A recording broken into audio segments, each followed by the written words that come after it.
මාර වේසකනේ අරගෙන දැන් මාර බුරුදික ගිහිල්ලා තියෙන්නේ අරක මේ අලු නූල් බැඳලා දැන් මේ දෙපා තෙල් මතුරුලා හරියන්නේ නැහැ දැන්. ඕනේ ළමා ටොයිලට් කරන්න හදන්නේ මේ දැන් ඒ කට්ටිය ගිහිල්ලා පොඩ්ඩක් අපි බලන්න මොකද එයාට අපේ හිතුවට වැඩිය ඔය වලව්වේ මොනවා හරි කේස් එකක් තියෙනවා. නැත්තම් හොබෙන්න විදියක් නැහැ නේ. මිනිහා මේ ඉතින් බය වෙන මිනිහෙකුත් නෙවෙයිනේ. ඒක තමයි පස්සේ. මොනවා හරි කියන්නේ ඔය දරුවක් තරම් වෙනවා. ටොයිලට් ලබනවා ටොයිලට් දිනනවා කිව්වා. ඔව්. අපි මේක ඔක්කොත් දෙනවා. දැන් වලව්ව බලලා අපි යම්බගෙන ගිහලා පොඩ්ඩක් කට්ටිය එක්ක මොකක් හරි කරන්න. මේ ඒ ටික මේ කරගන්න. ඒක දිනගත් එකක් කල් වැඩි වෙයි ටොයිලට් එක. ඉන්නේ ගියාපු ගමන් බලාගෙන ඉන්නවා. දැන් හොඳට ඉන්නවා ආපහු සැරෙන් සැරේට තමයි අම්බාට දැන් බය ගතිය තියෙනවා. අපි ලොකු මේකක් ඇති ඒසක් ඔය ගන්න බෑනේ කාටවත් ඕන. ඕක දැන් අපි ගාඩලා ගෑන් අපි ඒ පැත්තට ගිහලා අපි පාරේ යන මිනිහට මුරට ගහලා දුන්නා දැන් අවුල කරන්නේ. නේ අපි පාරේ යනකොට මුරට ගහලා දුවා මෝන්තියා චාන්දියා වගේ අපි ඉතුරුටි මොකක් හරි කේසයක් තියෙනවා. අපි අනිවාර්යෙන් මේ බලමු බලලා අපි කට්ටිය එක නිලාවට යනවා. ගිහලා මේ බලමු මොකද කරන්න උදව් මේක බලමු මොකක් කරමු. අද යන්න තුම මේ වැස්සත් එක මුකුත් කරන්න බෑනේ. මොකක් රෑවලවත් යන්න බලමු පොඩ්ඩක් ඒ පැත්තට ගිහින් එන්න. නැත්තම් මේ අද නිවාඩු දාන්නේ දැන් අපිට හෙට කරන්න විදියක් යන්න විදියකුත් නැහැ නේ. බලමු මොකක් හරි කරමු උදව් කරමු මොකක් හරි ගිහලා කල්ල කොල්ල ටිකත් එක්ක වෙලා. බලමු ඉතින් නේ මම පොඩ්ඩක් පොත ගන්නත් එහෙම වරසා පොඩ්ඩක් අරනොත් මේ ගිහිල්ලා එන්න බලමු නේ පෑවුත් තාඩි ගන්න හන්ද වෙලා හරිනේ. පෑවුවා මේ දැන් සක්කා මේ පචාරනේ මේ දින කේස් එකත් එක්කනේ. මේකත් හොඳ එකක් පොඩ්ඩක් එන්නට බලන්න යන්න බැරුවනේ අපේ කාලේ.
හොඳයි එහෙනම් ගුණාගේ ආවෙකට පස්සේ වැඩකට බැස්සා කියන්නේ මේ ආත්‍ර ත්‍රි පාත්‍රයක් කියන අපේ ළඟවන්නේ මේ දැන් සති දෙක තුනකට වඩා වෙලා ඉඳලා අතනේ ප්‍රත්‍යයෙන් ඉන්නවා අපි මේ අප නූලක් බැඳලා එහෙම මේ කළා මේ තාන්තිකම්යක් කතා කරගත්ත මේ ආත්‍ර ත්‍රි පාත්‍රය ඉනිවට යටපදිලා මේ තාන්තිකම් මේක කරන් තමයි අපි මේ සූදානම් වෙන්නේ ලකලා කියලා ඉන්නේ එතමනම් අපි ප්‍රථමයෙන්ම ඉදවකට අධිපති වූ සම්්‍යක් නම් බුද්ධ ආයතනයේ මහතේ නමස්කාර කරලා අපි මේ හොඳයි. වැඩේ පටන් ගන්න. එහෙම හොඳයි. එහෙනම් ආයිබෝන් දියුරු. ආයිබෝන්. බුද්ධං කෛලෝක්‍ය නාදං සුරනමිත්තං. තෝර සංඝාර දීත්තං. ගම්භීරවන්තං සාකල ගුණනිධි දේව දේවාතුතං ධීරං ගම්භීරවන්තං කිස්තුරණ නිමිතං ඝෝර සංහාර දීත්තං බුද්ධං සරවර නිමිතං බුද්ධ රාජං නමාමි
ශරීරයට වැහි තිබෙනා වූ යක්ෂයා කවුද?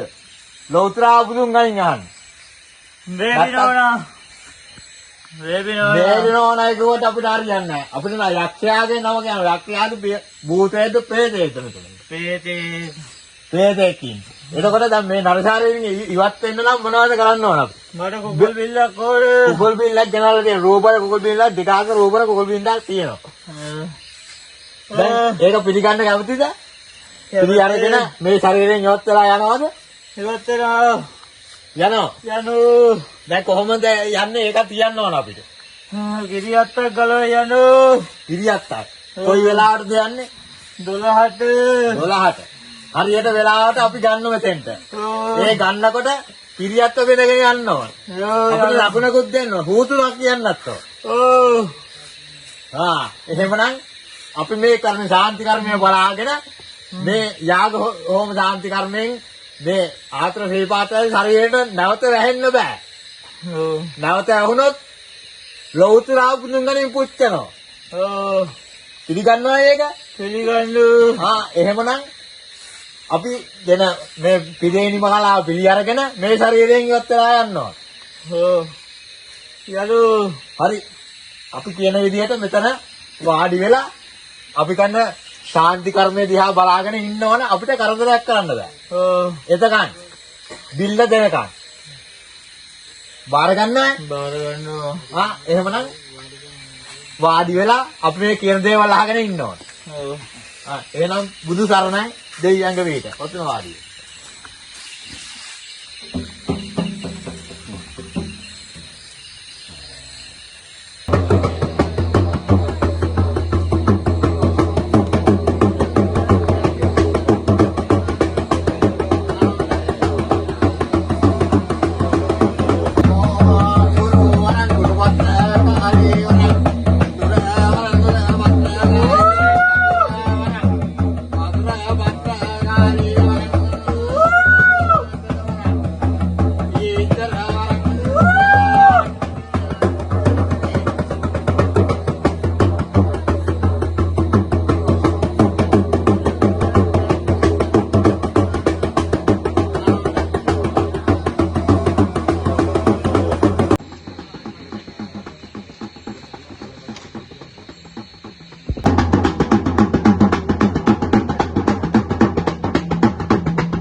දැන් කියලා මේ රාත් තුන්යමත් අපි මේ දාන කර්මයක් කරලා මේ ආත්‍රේ පාත්‍රය අඳන් මෙල රෝග දුවයි. සියලු දේවල් දුරින් භූත වෙලා මෙල රෝග දුරින් භූත වෙලා තියෙන්නේ. දැන් එහෙමනම් සියලු වස්තු විහාර කරලා හෙට යන්නකෝ. නමෝ බුදුරජාණන් නමෝ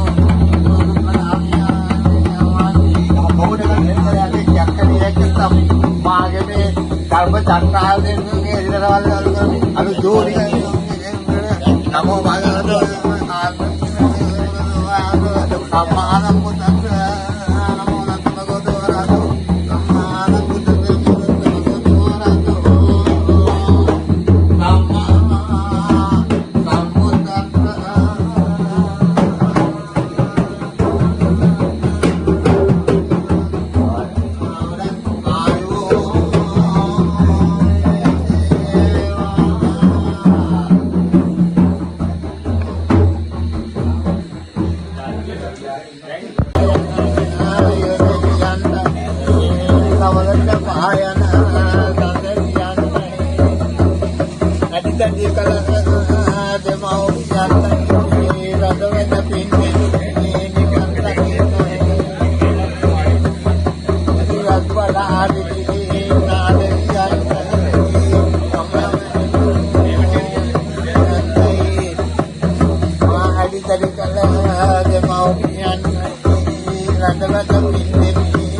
නිවන් දකින්නයි